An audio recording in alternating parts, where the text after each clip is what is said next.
G'day, Steve Morgan, Fishing Media with another Tackle Fridays, and it has been a busy week here in the ABT office because of course we're getting ready for the Bream Grand Finals and Shimano Victorian Bream Open. We had a whole ABT live show about it during the week.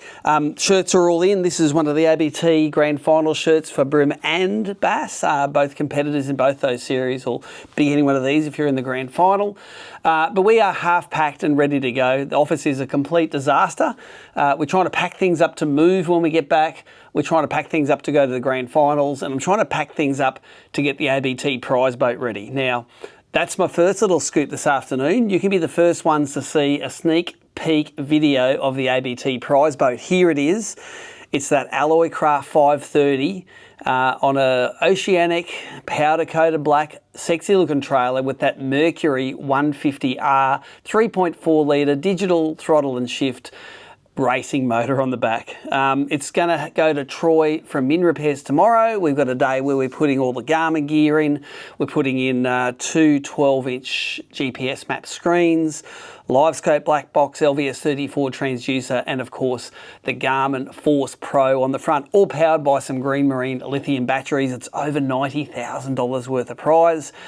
Should in a few days have a little bit more of a finished product sequence for you, but how good does that look? That looks amazing there at the moment. Here's some cutaway of my tackle room at the moment. Look at it. It is in pieces. It's got all the Bream tackle sort of coming out and getting ready to go. By 2 more days, I'll have it all packed and in and ready to go. But everything's a work in progress here at the moment. I have had some stuff turn up though. So I had an unsolicited package turn up from Daiwa, which I love. I love when unsolicited packages turn up.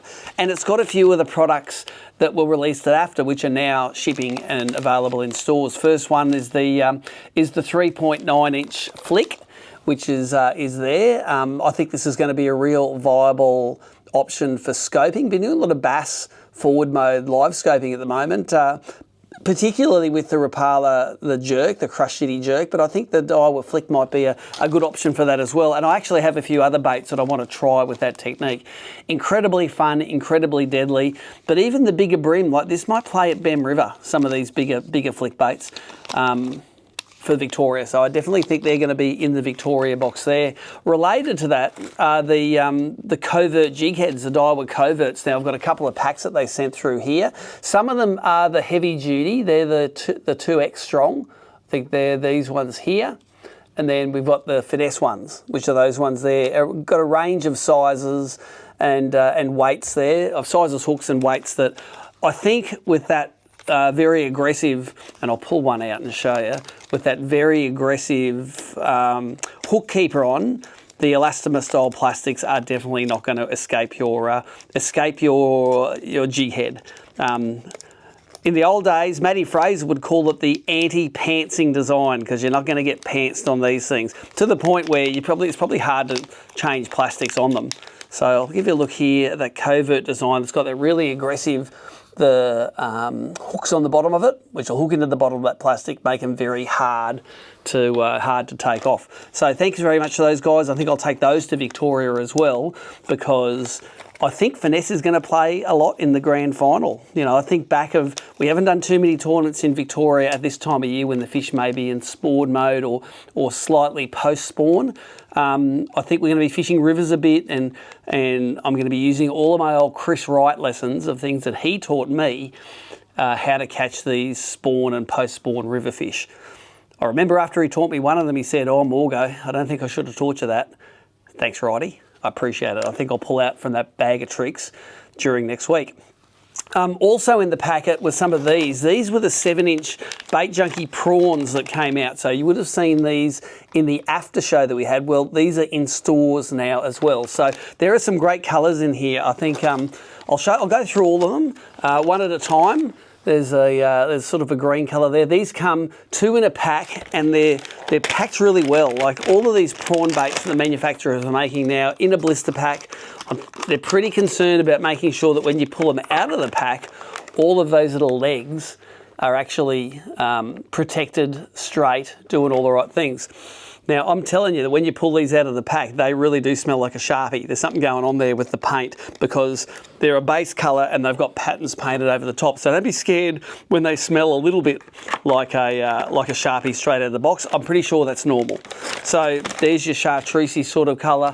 There's a couple of really cool like browns and natural colours there. So if you have a look at those ones there, they've got very realistic colour schemes in some of these. So there's those two there. Chili prawn, the one down below here. So that's chili prawn, and this is chili prawn there. Pumpkin spice, this one here. And some of the super realistic ones here. Let's just get them in their different genres. Here's like the clear ones.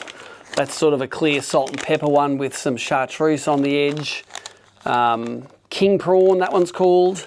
This one here, the purple one, that would have been the one that featured in the video. That's Purple Panther, that one there, in the Bait Junkie 7-inch prawn. What else have we got? I reckon this is going to be a killer here. They'll see that, especially in dirty water, no worries at all. That's the Grease Lightning, that one there. And the 7-inch Bait Junkie prawn. The white with some colours on top, that one there, that's the albino.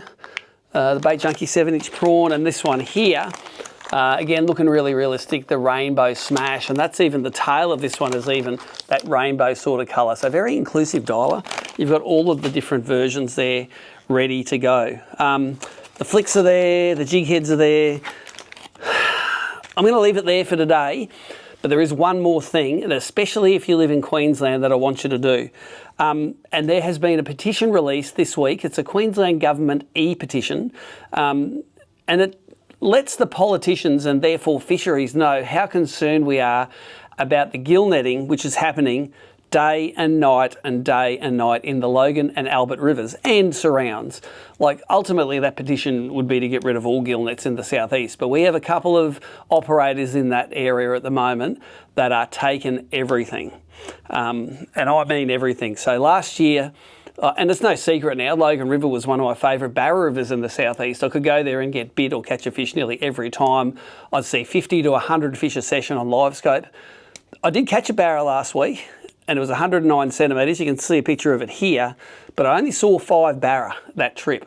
And I talked to Jamie McEwen, he went down there last night, and he saw no barra in 3 hours, especially in places where he would normally fish. And little log piles and stuff that he would normally see fish in are now the logs are scattered all over the joint as if a net has been run through them.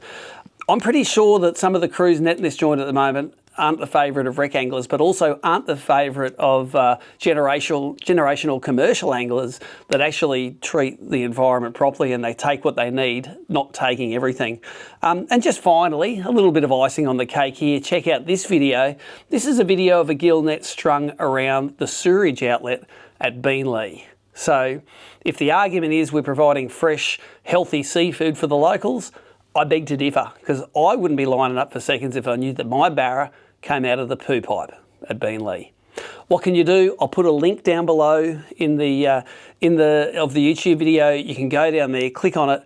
If you're a Queensland resident, let them know, let the pollies know, let fisheries know that you think this doesn't have social licence nowadays, doesn't pass the pub test, and we know that by the time something gets done about it, those fish will be gone, but it's for the next generation of barra that come through.